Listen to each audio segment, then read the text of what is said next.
სახელითა მამისათა და ძისათა და სულის საწმინდისათა. ყველას მოგესალმებით, მეგობრებო. გილოცავთ ხვალ 2 ნოემბერს არის მამა გაბრიელის ხსენების დღე და ჩვენ მოკლედ ვისაუბრებთ მის შესახებ. მეგობრებო, მამა გაბრიელი დაიბადა ოჯახში, სადაც ქრისტეს ხსენება მკაცრად იყო აკრძალული. მამა ვასილ ურგებაძე კომუნისტური პარტიის წევრი იყო, რომელიც მეუღლეს უგრძალავდა ქრისტიანულ ცხოვრებას. წინააღმდეგ შემთხვევაში კი ფიზიკურად ანგარიშწორებით ემუქრებოდა. ვასილ ურგებაძე მამუკინის, ანუ ნავთლუღის სოფლის საბჭოს თავმჯდომარე და ამავე დროს შინსახკომის წარმომადგენელი იყო. შინსახკომი ეს არის შინაგან საქმე და სახელმწიფო კომიტეტი. 1931 წელს ვასილ ურგებაძე შეთქმულებმა ჯერ ყელსახვევით გაგუდეს, შემდეგ კი ტყვია ესროლეს. მამის გარდაცვალების შემდეგ მამა გაბრიელს მოფერებით ვასიკოს ეძახდნენ. მამა გაბრიელმა თბილისის 24 საშუალო სკოლის 6 კლასი დაამთავრა. 1959 წელს გაიწვიეს სამხედრო სამსახურში. მსახურობდა ბათუმში. მიუხედავად არმიაში არსებული სიმკაცრისა, გაბრიელი ახერხებდა ოთხშაბათს და პარასკევს მარხვის დაცვას და ეკლესიაში სიაროს. სწორედ აქ შეისწავლა მან ხუცური დამწერლობა. 1951-1955 წლებში სამხედრო სამსახურიდან დაბრუნების შემდეგ უფლის სადიდებლად თავის ეზოში ააგო 4 გუმბათიანი ეკლესია, სადაც კომუნისტების მიერ ჩამორთმეული გადაყრილი და მიტოვებული ხატები დააბრძანა. ხელისუფლება ცდილობდა ეკლესიის დანგრევას.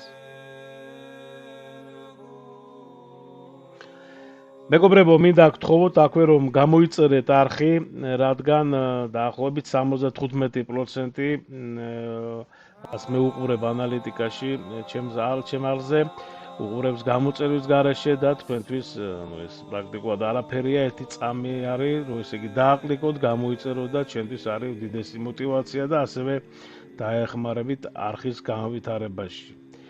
დიდი მადლობა ღმერთმა შეგეწირო და ღმერთმა დაგლოცოთ. ვაგრძელებთ. 1954 წელს მამა გაბრიელმა თხოვნით მიმართა ქუთათელ გაენათელ ეპისკოპოსს მეუფე გაბრიელს დიაკვნად კურთხევასთან დაკავშირებით და 1955 წელს ქუთაისში პეტრე-პავლეს ეკლესიაში მამა გაბრიელი დიაკვნად აკურთხეს. ხოლო 1955 წლის 23 თებერვალს მოწამეთას მონასტერში ქუთათელ გაენათელმა ეპისკოპოსმა გაბრიელმა ის ბერად აღკვეცა და მისივე თხოვნით წმინდა გაბრიელ ათონელის სახელი უწოდა.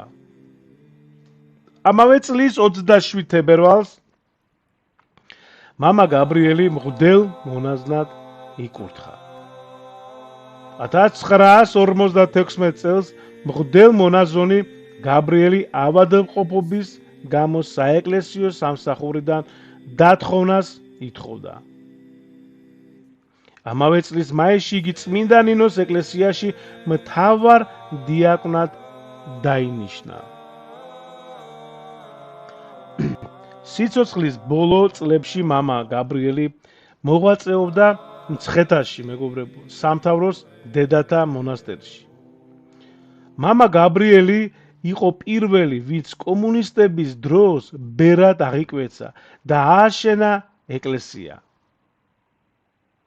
1965 წლის 1 მაისს კომუნისტური აღლუმის დროს დაწვა ლენინის 12 მეტრიანი პორტრეტი. დაკითხვაზე მამა გაბრიელმა განაცხადა: იქ უნდა ეკიდოს ქრისტეს ჯვარცმა და არა ლენინის სურათი.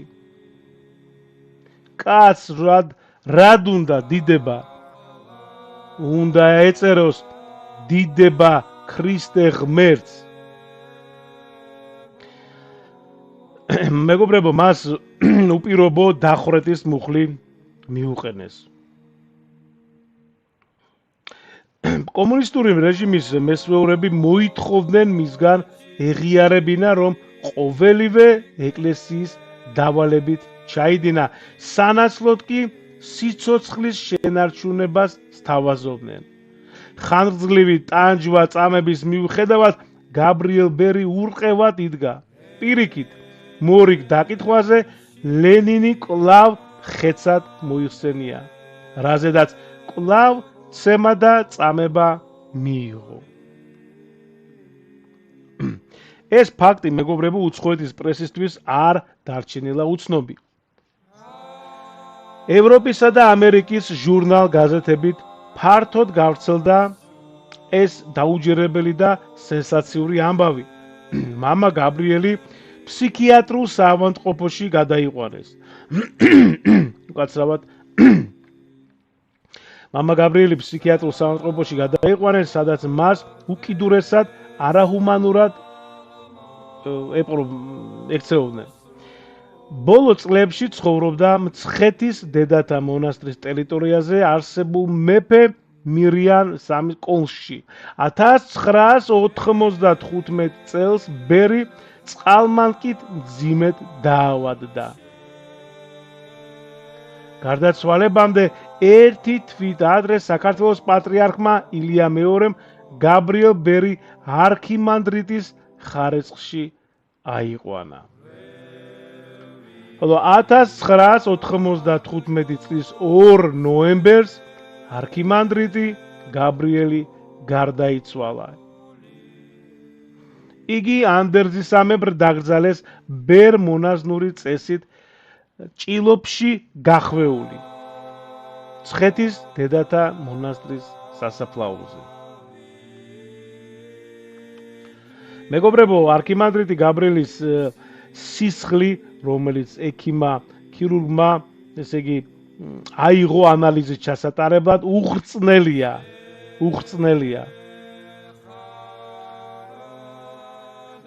მამა გაბრიელმა იწინასწარმეტყველა საკუთარი გარდაცვალების თარიღი, ასევე არსებობს გადმოცემა იმის შესახებ, რომ გაბრიელის საფლავზე დაშვებული წმინდა სვეტი მას წმინდანად შერაცხავს.